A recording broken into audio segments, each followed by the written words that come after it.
Shalom adik-adik. Apa kabarnya hari ini? Luar biasa. Yes, yes, yes. Oke adik-adik, hari ini kita berkumpul kembali untuk memuji nama Tuhan dan mendengarkan firman Tuhan. Nah, hari ini Lause Kristanti sama Violin mau meminta adik-adik yang sudah bisa menulis, nah sekarang bisa mengetik di kolom komentar, misalnya namanya siapa ya temennya Violin? Siapa aja? Joshua, Terus? Erika, Terus? Deandra, Terus? Samantha. Ya, terus kalau adik-adik misalnya nih Joshua, Deandra, Samantha, terus yang lain-lain, pokoknya yang kelas 2, kelas 3, kelas 4 itu sudah bisa menulis sendiri atau mengetik sendiri. Silahkan adik-adik ketik namanya di kolom komentar ya, atau mau ngucapin salam. Selamat pagi, selamat hari Minggu, boleh adik-adik ketik komentarnya.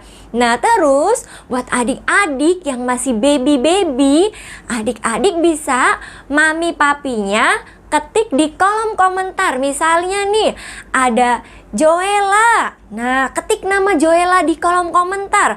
Terus ada lagi Aletea, nah nanti mami papinya bisa minta tolong ketik di kolom komentar namanya Aletea. Terus misalnya ada lagi Kaden, mami papinya nanti minta tolong ketik di kolom komentar namanya Kaden ya. Nah, terus yang lain-lain juga semuanya. Misalnya Ketaro. Nah, Ketaro misalnya kan Ketaro udah bisa ketik sendiri. Ketaro nanti ketik sendiri ya nama Ketaro. Atau kalau belum bisa, nanti minta tolong mami papinya buat ketik di kolom komentar. Nah, adik-adik semua yang mengikuti sekolah minggu hari ini minta tolong untuk mengetik namanya di kolom komentar. Nah, sekarang kita kemarin sudah memperingati hari kebangkitan Tuhan Tuhan Yesus. Tuhan Yesus yang dinamakan juga Paskah. Nah, adik-adik, di dalam kebangkitan Tuhan Yesus itu ada kemenangan. Dalam kebangkitan Tuhan Yesus itu dia sudah hidup. Dia sudah menang dari maut. Nah, adik-adik, sekarang kita mau nyanyikan pujian ini ya. Sebab dia hidup, ada hari esok. Dengan sukacita kita mau katakan pujian ini.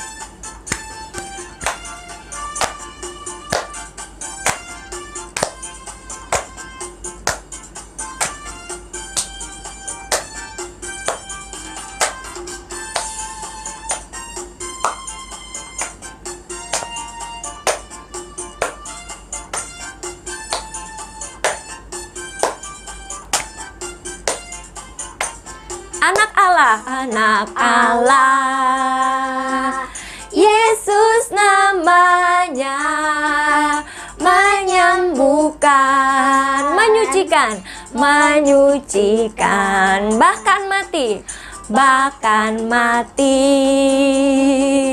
tebus dosaku, kubur kosong, membuktikan dia hidup. Sekali lagi, anak Allah, Yesus namanya. Anak Allah, Yesus namanya, menyembuhkan, menyucikan, bahkan mati, tebus dosaku,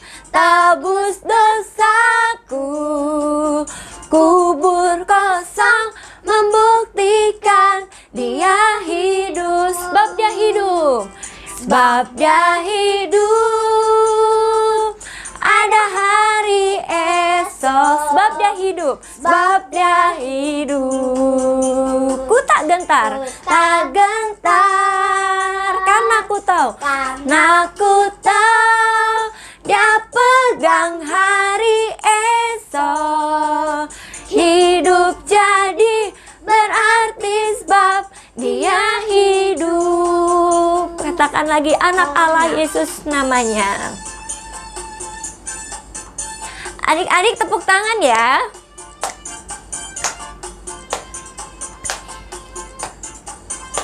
Coba mana senyumnya? Masing-masing senyum di rumah ya.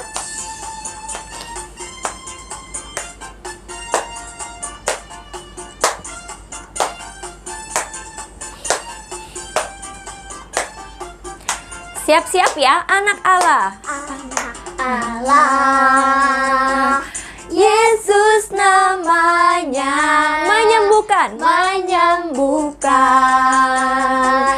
menyucikan, bahkan mati, tebus dosaku, kubur kosong, membuktikan dia hidup. Sebab dia hidup, ada hari esok. Sebab dia hidup, ku tak gentar, karena ku tahu dia pegang hari esok. Hidup jadi berarti sebab dia hidup. Hidup jadi berarti sebab dia hidup.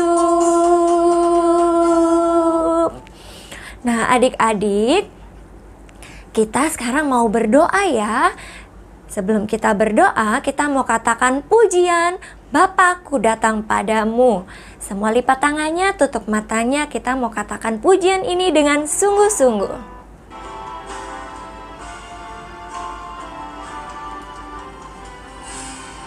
Semua nyanyi di rumah ya. Bapakku datang padamu, naikkan ucapan syukur atas kasih anugerahmu, atas kasih anugerahmu yang indah setiap hari. Pagi hari, siang hari, sore dan malam hari, sore dan malam hari, tak hentinya mengucap syukur atas kebaikanmu. Lebih sungguh-sungguh lagi katakan pujian ini. Bapakku datang padamu. Bapakku datang padamu, naikkan ucapan syukur atas kasih anugerahmu, atas kasih anugerahmu yang indah setiap hari. Katakan pagi hari, pagi hari, siang hari, sore dan malam hari, tak hentinya mengucap syukur atas kebaikanmu. Pagi hari ucap syukur atas kebaikanmu. Mari kita bersatu dalam doa. Tuhan Yesus, terima kasih hari ini kami boleh berkumpul kembali untuk memuji dan memuliakan nama Tuhan. Meskipun kami di rumah kami masing-masing. Tuhan Yesus, tolong kami, pimpin ibadah kami dari awal sampai akhir. Biarlah nama Tuhan dipuji dan dipermuliakan. Dalam nama Tuhan Yesus kami berdoa. Haleluya. Amin. Teman-teman, dia sudah bangkit loh pada hari yang ketiga. Yuk sama-sama kita katakan, ku menang bersama Yesus Tuhan. Yuk kita dengan semangat katakan pujian ini. Ku menang di dalam Yesus Tuhan. Dengan sukacita. Ku menang bersama Yesus Tuhan. Ku menang di dalam peperangan. Ku menang atas segala setan. Haleluya, haleluya, ku menang. Haleluya, dia bangkit. Haleluya, dia hidup. Haleluya, dia naik. Roh Kudus turun. Ku menang bersama Yesus Tuhan. Ku menang di dalam peperangan. Ku menang atas segala setan. Haleluya, haleluya, ku menang. Haleluya, dia bangkit. Haleluya, dia hidup. Haleluya, dia naik. Roh Kudus turun.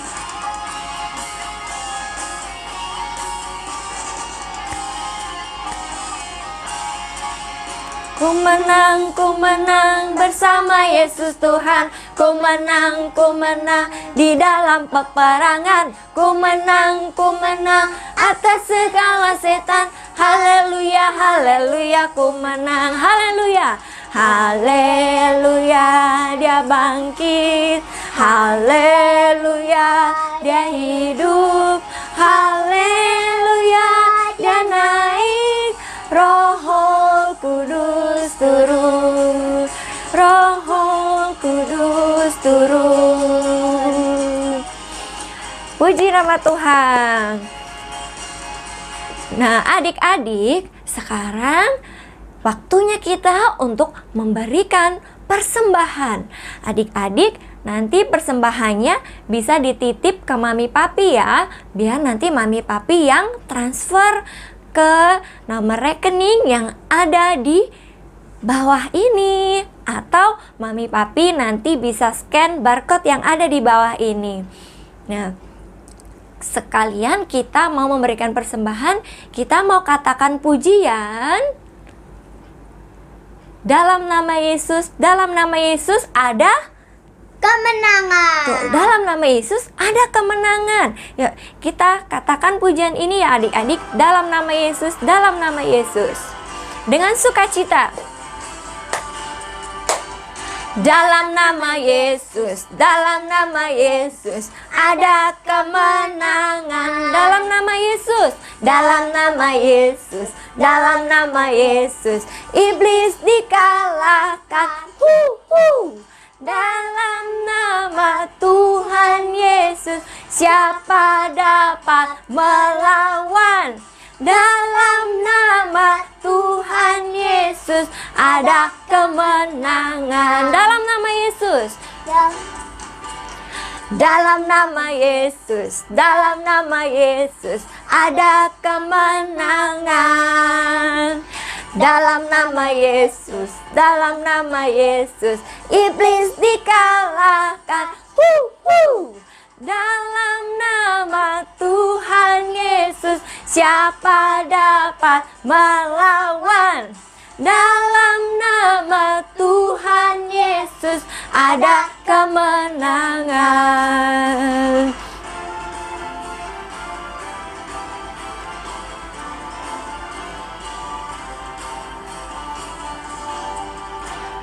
Dalam nama Yesus, dalam nama Yesus ada kemenangan. Dalam nama Yesus, dalam nama Yesus, dalam nama Yesus iblis dikalahkan.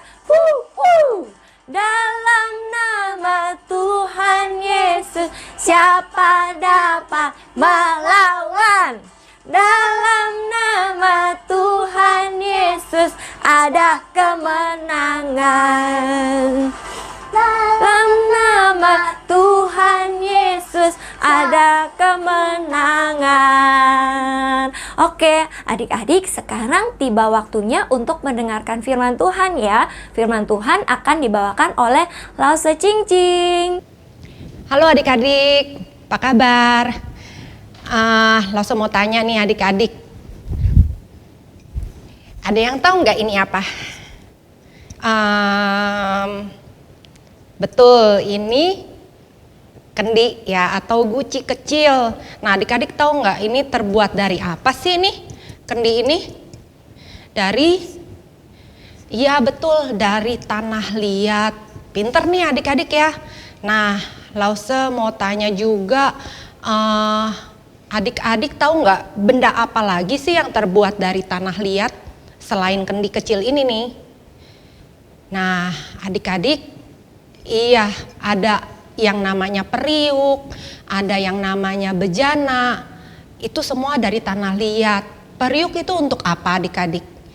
Untuk memasak nasi atau untuk menyimpan bahan makanan. Bejana juga sama ya, bejana itu untuk menyimpan air atau bahan minuman yang lain. Nah adik-adik, semua itu dibuat dari tanah liat. Nah masih banyak nih adik-adik alat-alat yang lain yang terbuat dari tanah liat. Nah adik-adik, sebelum langsung tanya nih, yang buat periuk atau bejana tadi atau Gucci itu siapa sih?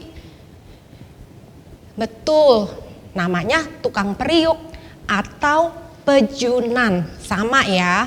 Nah, Bapak tukang periuk atau pejunan sebelum buat benda dari tanah liat ini, Bapak tukang periuk itu sudah tahu, sudah punya rencana. Oh, saya mau buat apa ya hari ini dari tanah liat? Apakah mau buat bejana atau mau buat periuk yang besar? Nah, adik-adik, ada yang tahu nggak benda apa lagi yang dibuat dari tanah liat? Nah, tadi kita udah lihat nih ada kendi, tapi ini yang kecil, ada juga yang besar untuk menyimpan air minum. Nah, ada juga Bapak tukang periuk membuat vas bunga yang cantik bentuknya seperti ini nih, seperti ini.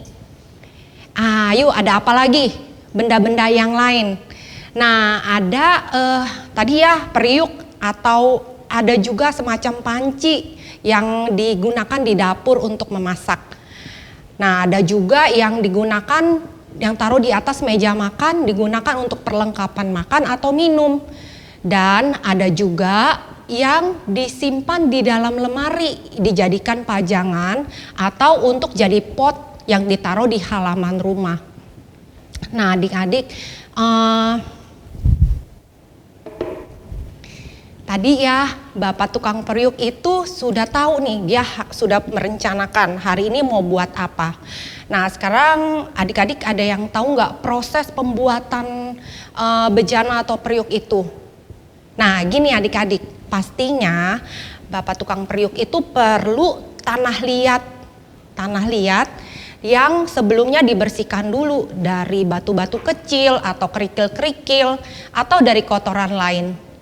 Lalu tanah liatnya itu direndam dalam air supaya apa? Supaya lembek, supaya gampang nanti dibentuk-bentuk seperti kalian bermain Play-Doh ya, dibentuk-bentuk. Nah, pada waktu dibentuk itu juga Bapak tukang periuk harus mengeluarkan gelembung-gelembung udara yang ada di tanahnya supaya nanti kalau tanah liat itu sudah mengeras, sudah jadi bentuknya, itu tidak bolong-bolong atau ada lubang-lubang di dalamnya. Bukan cuma bapak-bapak doang ya, kita bilangnya tukang periuk deh. Nah, lalu pada waktu mau dibentuk, tanah liat itu akan ditaruh di atas roda atau meja yang bisa berputar supaya nanti waktu tukang periuk membentuk itu bentuknya jadi rapi, jadi rata, ya, jadi gampang dibentuknya. Lalu akan dibentuk deh sesuai dengan keinginan selera dari tukang periuk. Apakah nanti bentuknya mau jadi panjang atau mau jadi pendek, kecil, besar buat menampung yang banyak, atau yang ada nanti semacam lehernya, atau ada ulir-ulirnya seperti ini. Nah, adik-adik, banyak bentuknya dan banyak fungsinya.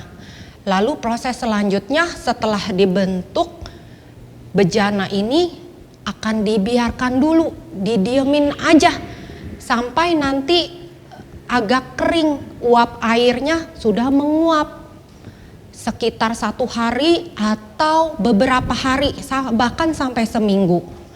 Nah, lalu proses selanjutnya, bejana itu akan dipanaskan di dalam api yang sangat panas. Nah, adik-adik, tujuannya apa sih dipanaskan? Supaya nanti bejana atau periuk itu tidak mudah retak atau tidak mudah pecah.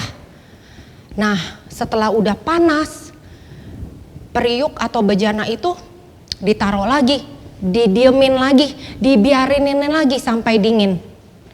Nah, adik-adik, setelah udah dingin, periuknya akan sekali lagi dipanaskan lagi di dalam api.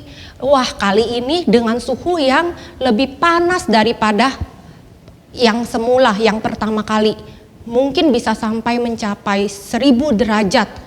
Nah, adik-adik, gunanya untuk apa? Dipanaskan supaya hasilnya nanti menjadi sempurna. Periuknya tadi menjadi kuat, tidak mudah pecah, hasilnya bagus, indah dan mengkilap. Nah, demikian tadi tukang periuk membuat bejana atau periuk dari tanah liat. Ya, adik-adik, sama seperti tanah liat di tangan pejunan atau tukang periuk. Demikian juga hidup kita di tangan Tuhan. Ya, sebelum kita dijadikan, Tuhan sudah punya rancangan, Tuhan sudah punya rencana hidup kita nanti masing-masing kita dengan tujuan dan maksud Tuhan masing-masing. Dan yang pasti rancangan Tuhan itu yang terindah buat kita. Nah, seperti tadi waktu tanah liat itu dibersihkan dari kotoran-kotoran. Nah, kita juga dibersihkan dari dosa-dosa kita terlebih dahulu. Baru Tuhan akan bentuk kita seturut dengan yang Tuhan kehendaki. Nah, tadi kita juga dengar pada waktu bejana itu didiamkan berhari-hari, terus juga setelah itu dipanaskan.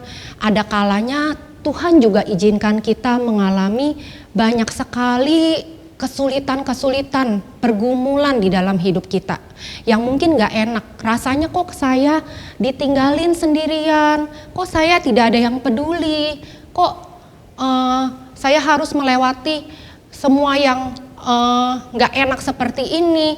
Nah, Tuhan izinkan itu semua terjadi supaya kita menjadi kuat dan kita boleh terus berserah kepada Tuhan di dalam segala pergumulan kita. Nah, adik-adik, Lause hari ini mau cerita seorang tokoh Alkitab yang kalian juga pasti sudah kenal, yang sangat lembut hatinya dan mau dibentuk Tuhan. Nama depannya itu Y, belakangnya F. Kalian pasti sudah tahu deh siapa ya yang Lause mau ceritain.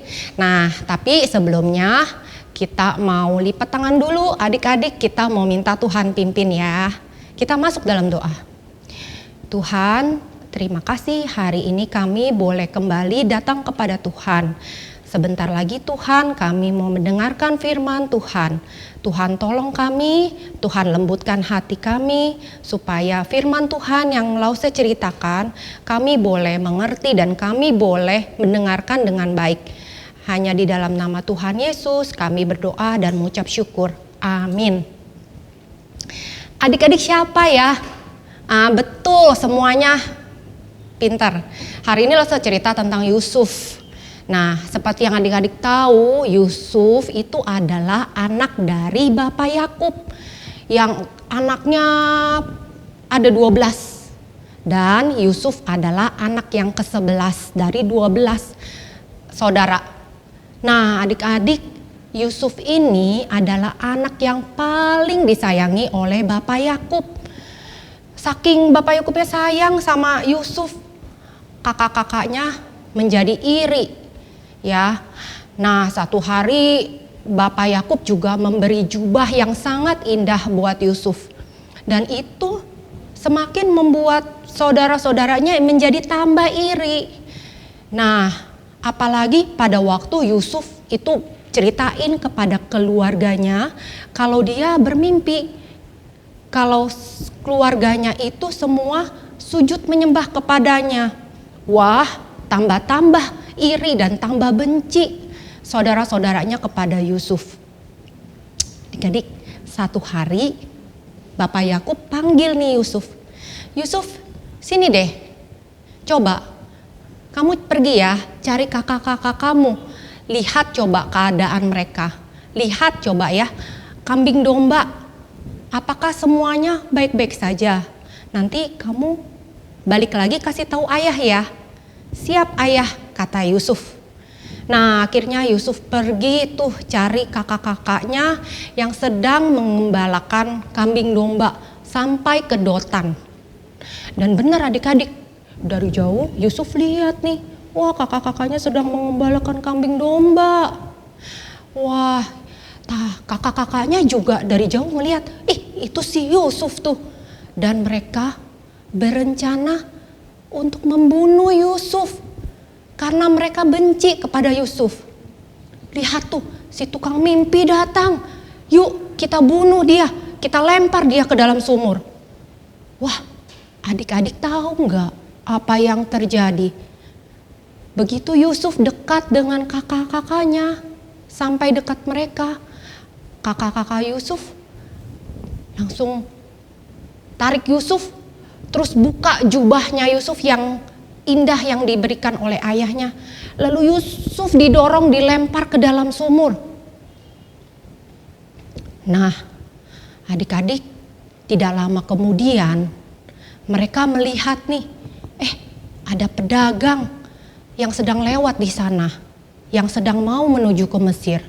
Adik-adik tahu, akhirnya kakak-kakaknya itu menjual Yusuf kepada pedagang itu dan dijual ke Mesir dengan harga 20 shikal perak. Nah, adik-adik, kalian bisa merasakan nggak apa yang Yusuf rasakan ya saat itu? Dia dari jauh-jauh, dia cari kakak-kakaknya, cari saudaranya. Tapi begitu dekat dengan sampai kepada kakaknya, Yusuf langsung dilempar ke dalam sumur. Lalu Yusuf juga dijual kepada orang yang tidak dia kenal untuk dibawa pergi, dijual ke tempat yang jauh yang dia juga belum pernah pergi. Yusuf pasti sangat sedih ya adik-adik. Yusuf sangat sedih. Kok tega? Kenapa kakak-kakaknya begitu membenci dia? Kakaknya yang mungkin selama ini suka makan sama-sama dengan Yusuf.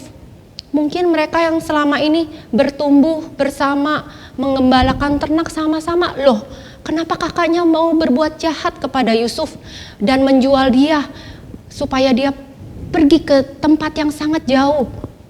Wah, adik-adik, Yusuf pasti sangat sedih, takut, dan dia mungkin lapar karena perjalanan dia jauh sampai ke Mesir.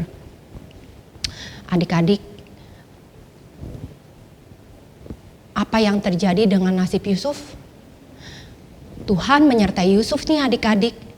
Ya, Tuhan menyertai Yusuf. Coba kalian pikir, kalau Yusuf dilempar ke dalam sumur yang ada airnya, pasti mungkin Yusuf sudah mati tenggelam.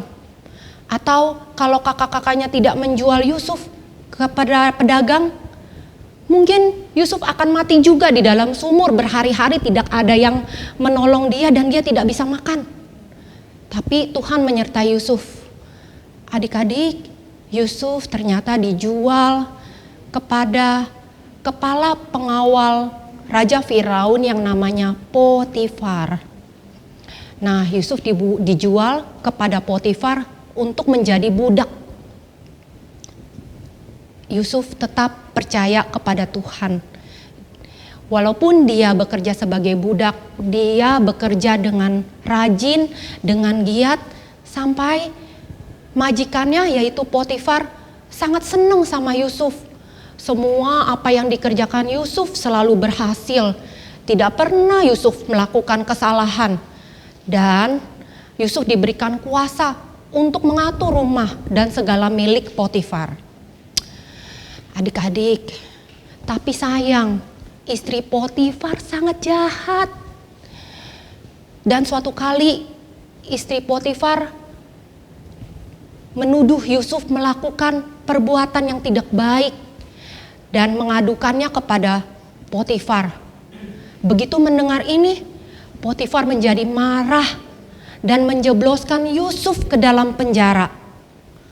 Nah, adik-adik, Yusuf pasti sangat kecewa. Dia sangat sedih ya adik-adik. Kenapa? Selama ini dia sudah bekerja dengan giat, dia sudah begitu rajin tanpa mengenal lelah. Dia tidak mengeluh sekalipun dia melakukan pekerjaannya. Tapi kenapa dia mendapatkan balasan yang tidak adil? Kenapa dia dihukum untuk satu kesalahan yang tidak pernah diperbuatnya? Nah, adik-adik, apa Yusuf lalu menjadi marah? Dia teriak-teriak, udah Tuhan, saya nggak mau lagi, saya mau kabur aja dari penjara. Apakah seperti itu? adik-adik tahu di dalam penjara Yusuf tetap berdoa kepada Tuhan. Dia tetap percaya kalau Tuhan tidak pernah meninggalkan dia. Yusuf tetap berserah kepada Tuhan. Nah, adik-adik, sekali lagi Tuhan menyertai Yusuf. Di dalam penjara, Yusuf sangat disayang oleh kepala penjara. Ya, Yusuf sangat disayang. Sampai-sampai kepala penjara itu mempercayakan Yusuf untuk jagain tahanan yang lain. Dan Yusuf juga dikasih tugas, kasih makan, kasih minum untuk tahanan-tahanan yang lain. Nah, adik-adik, di dalam penjara Yusuf juga bertemu nih sama juru minum dan juru roti Raja Firaun, yang mereka akhirnya menjadi teman. Nah, satu hari juru minum dan juru roti dua-duanya bermimpi, dan mereka menceritakan kepada Yusuf mimpinya mereka. Nah, Yusuf mendengarkan dan Yusuf menolong mereka untuk menerjemahkan, mengartikan mimpi daripada juru minum dan juru roti. Yusuf bilang gini, dalam 3 hari kalian akan dibebaskan dari penjara. Dan kepada juru minum Yusuf bilang, dalam 3 hari kamu akan diangkat kembali nanti menjadi juru minum di istana Raja Firaun. Tapi kepada juru roti Yusuf bilang, kamu akan dilepaskan dari penjara dan kemudian kamu akan dihukum mati oleh Raja Firaun. Nah, adik-adik, kepada temannya juru minum Yusuf juga kasih pesan, dia titip pesan. Nanti kalau kamu sudah keluar dari penjara, kamu sudah jadi juru minum lagi, tolong ya, tolong aku, tolong keluarkan aku dari penjara, tolong ceritakan kepada Raja Firaun apa yang aku alami. Karena aku difitnah, aku melakukan sesuatu yang tidak pernah aku lakukan. Tolong keluarkan aku dari penjara. Begitu Yusuf berpesan kepada temannya, juru minum. Nah, adik-adik, benar ya yang Yusuf ceritakan. 3 hari kemudian juru minum dan juru roti dibebaskan dari penjara. Juru minum diangkat kembali menjadi juru minum di istana Raja Firaun. Sedangkan juru roti, dia dihukum mati, dihukum gantung karena kesalahannya. Nah, adik-adik, Yusuf tunggu 1 hari, 2 hari, 3 hari, 1 minggu, 2 minggu, 1 bulan, 2 bulan. Yusuf tunggu, kok gak ada kabar apa-apa ya? Kok gak ada yang keluarin saya dari penjara ya? Akhirnya 1 tahun lewat. Wah, adik-adik, mungkin pada saat itu Yusuf sedih sekali. Dia mungkin saat itu dia kecewa ya adik-adik. Dia teman yang satu-satunya harapan dia untuk keluar dari penjara ternyata tidak lagi mengingat dia. Dia sudah dilupakan. Nah, adik-adik, akhirnya tidak terasa 2 tahun berlalu. 2 tahun berlalu dan 1 hari Raja Firaun bermimpi. Di dalam mimpinya dia melihat ada 7 ekor lembu yang jelek dan kurus makan 7 ekor lembu yang gemuk dan tambun yang keluar dari sungai Nil. Nah, Raja Firaun lalu terbangun. Mimpi apa ya saya ya? Nah, adik-adik, Raja Firaun tidur lagi dan pada saat dia tidur lagi dia mimpi lagi. Kali ini dia mimpi dari 1 tanaman gandum. Dia lihat ada keluar 7 bulir gandum yang kurus, yang sudah layu, dan bulir yang kurus ini menelan 7 bulir gandum yang sangat berisi, yang subur. Nah, setelah itu Raja Firaun benar-benar terbangun. Wah, dia gelisah, dia tidak bisa tidur lagi. Raja Firaun tidak bisa tidur, dia gelisah. Dia panggil semua orang ahli, dia panggil semua yang berilmu ke dalam istana untuk mengartikan mimpinya Raja Firaun. Tapi tidak ada satu orang pun adik-adik yang bisa mengartikan mimpinya. Nah, adik-adik, pada saat itu juru minum Raja Firaun ingat, iya aku ingat waktu di dalam penjara aku juga bermimpi dan ada Yusuf yang membantu mengartikan mimpiku. Nah, segera juru minum itu kasih tahu, ceritakan kejadian itu kepada Raja Firaun. Dan kemudian Raja Firaun memerintahkan supaya Yusuf dikeluarkan dari penjara dan dibawa ke dalam istana. Nah, adik-adik, akhirnya sampailah Yusuf ke istana Firaun dan Raja Firaun menceritakan kepada Yusuf, dia sudah bermimpi dan semua orang sudah dipanggil, tapi tidak ada satupun yang bisa mengartikan mimpinya. Yusuf, aku dengar kamu pandai untuk mengartikan mimpi ya? Wah, Yusuf jawab, bukan aku tuanku Raja, tetapi Allah yang akan memerintahkan kesejahteraan kepada tuanku. Nah, setelah diceritakan mimpi Raja Firaun kepada Yusuf, Yusuf bilang demikian. Tuanku Raja, kedua mimpi tuanku itu adalah sama. Tuhan mau memberitahukan kepada tuanku Raja apa yang akan terjadi. Akan datang 7 tahun kelimpahan di seluruh tanah Mesir. Dan kemudian setelah itu akan datang 7 tahun masa kelaparan yang sangat hebat. Nah, sebaiknya tuanku Raja mencari seorang yang pintar dan bijaksana untuk bisa mengatur. Sehingga nanti pada masa kelimpahan dapat dikumpulkan bahan-bahan makanan, disimpan sebagai persediaan. Sehingga nanti pada waktu datang masa kelaparan, tidak sampai negeri ini menjadi binasa. Wah, Raja Firaun lihat usulan Yusuf itu sangat baik. Dan akhirnya Raja Firaun menunjuk Yusuf menjadi penguasa, menjadi kuasa atas tanah Mesir untuk mengatur segala sesuatunya. Firaun memberikan cincin materai dan mengenakan pakaian dan kalung emas kepada Yusuf. Yusuf diberi kuasa untuk mengatur seluruh tanah Mesir, sehingga seluruh rakyat tunduk dan patuh kepada Yusuf. Yusuf menjadi orang nomor 2 di tanah Mesir setelah Raja Firaun, adik-adik. Nah, adik-adik, demikian benar apa yang dikatakan Yusuf ya. Tanah Mesir kemudian mengeluarkan hasil tanah yang berlimpah-limpah selama 7 tahun. Dalam masa itu Yusuf mengatur supaya bahan makanan yang ada dikumpulkan dan bisa disimpan sebagai persediaan. Yusuf kumpul semua dari kota-kota, dari setiap kota.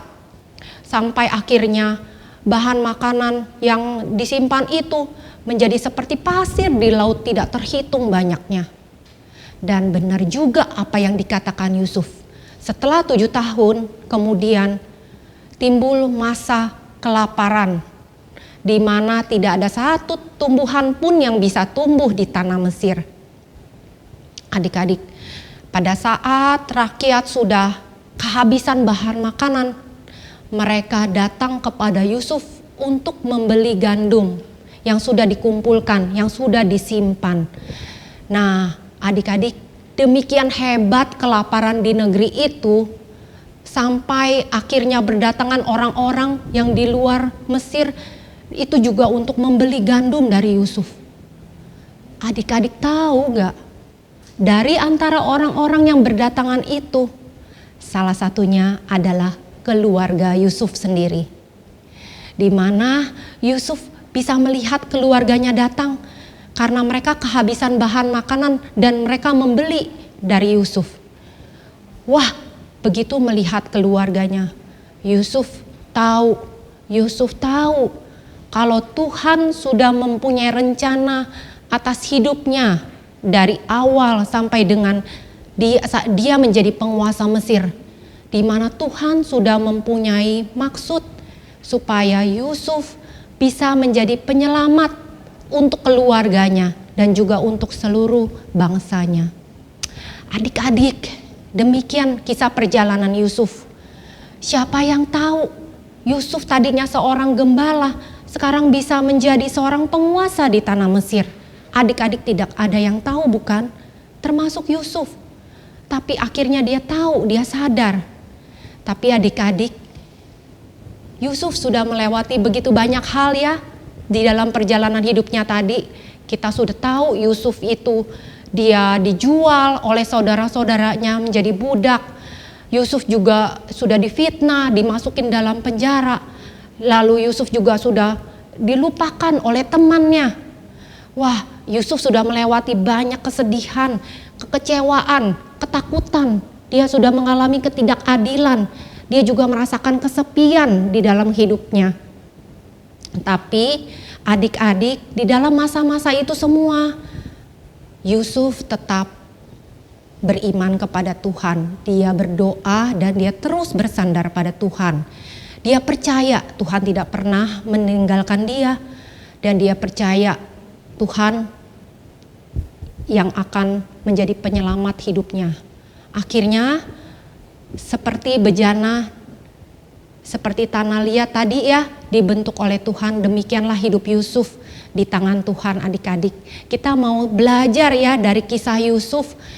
Pada waktu kita mengalami kesulitan, adik-adik, kita ingat Tuhan sudah merancangkan yang terbaik buat kita. Dan tugas kita harus tetap beriman kepada Tuhan. Kita harus tetap berdoa, bersandar pada Tuhan. Dan kita juga belajar untuk taat, untuk mengikuti apa yang Tuhan inginkan dalam hidup kita. Oke adik-adik, begitulah kisah Yusuf. Lause mau ajak adik-adik untuk membaca ayat hafalan yang minggu ini diambil dari Roma 6 ayat 10. Adik-adik yuk sama-sama ikutin Lause ya, kita baca. Sebab kematiannya adalah kematian terhadap dosa, satu kali dan untuk selama-lamanya. Dan kehidupannya adalah kehidupan bagi Allah. Roma 6 ayat 10. Sekali lagi adik-adik. Sebab kematiannya adalah kematian terhadap dosa, satu kali dan untuk selama-lamanya. Dan kehidupannya adalah kehidupan bagi Allah. Roma 6 ayat 10. Nah adik-adik, sama seperti ayat hafalan yang kita baca, bahwa Tuhan Yesus sudah mati menebus dosa kita. Dan dia sudah menang atas maut. Dia sudah hidup kembali. Demikian kita juga harus hidup untuk memuliakan nama Tuhan. Kita harus hidup menyenangkan hati Allah. Nah, sebelum Lause akhiri firman Tuhan hari ini adik-adik, Lause punya aktivitas nih, gampang nih adik-adik aktivitasnya ya. Untuk yang bisa ikutin aktivitas ini, boleh diikutin dari kuis pertanyaan sampai dengan aktivitas yang mewarnai. Nah adik-adik caranya gampang. Nanti adik-adik jawab nih pertanyaan-pertanyaan berikut ini. Nanti adik-adik bisa tulis di kertas. Dan atau adik-adik bisa merekam jawabannya ya, rekam suara kalian jawabannya apa, pinjam HP papa atau mama dan kirimin deh jawabannya ke Lause-Lause, oke? Contohnya ini nih adik-adik, contoh ya. Karena iri dan benci, saudara-saudara Yusuf melemparkan Yusuf ke dalam titik-titik. A. Kamar. B. Kelas. C. Sumur. Jawabannya gampang kan? Adik-adik Karena iri dan benci, saudara-saudara Yusuf melemparkan Yusuf ke dalam sumur. Betul. Nah, adik-adik tinggal tulis tuh sumur, atau adik-adik bisa mengulang pertanyaannya, merekam suara kalian. Karena iri dan benci, saudara-saudara Yusuf melemparkan Yusuf ke dalam sumur. Nah, nanti tinggal kirim deh. Oke, adik-adik. Nah, kita ikut nih aktivitas yang ini ya. Nah, nanti adik-adik boleh dilihat terus setelah ikut kuis pertanyaan, adik-adik boleh nih lihat aktivitas berikutnya. Bagaimana Yusuf mencari kakak-kakaknya. Ini harus di print adik-adik. Kalian minta tolong Koko, Cici atau Papa dan Mama ya untuk bantu ngeprint nih Yusuf mencari kakak-kakaknya ya. Gampang. Nah, setelah itu ada lagi gambar yang mana kalian harus urutin nih dari ceritanya. Tadi kan kalian udah tahu ya ceritanya Yusuf. Tinggal ditulis yang nomor 1 yang mana, 2, 3, 4. Nah, gampang ya. Nah, untuk adik-adik yang kecil, kalian juga bisa ikutin aktivitas yang ini nih. Kalian boleh minta tolong Papa, Mama, Cici atau Koko juga ngeprint, terus tinggal kalian warnai. Gampang kan? Nanti kalian bisa kirim jawabannya ke Lause. Oke adik-adik, ya Lause tunggu nih jawabannya. Oke, begitu aja Lause mau akhiri firman Tuhan. Kita masuk dalam doa ya adik-adik.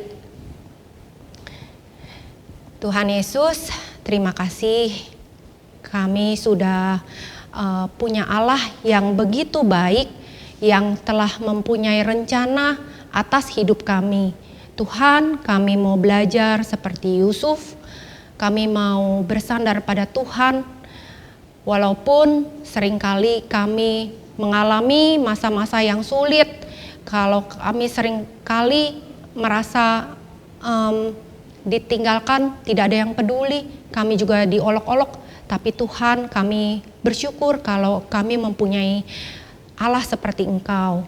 Tuhan, ajar kami boleh mudah dibentuk, kami boleh terus bersandar dan berdoa kepada Tuhan. Inilah doa kami Tuhan, hanya dalam nama Tuhan Yesus kami berdoa dan mengucap syukur. Amin. Oke adik-adik, sampai begitu saja. Langsung tunggu ya aktivitasnya. Terima kasih. Oke, shalom adik-adik, Tuhan berkati.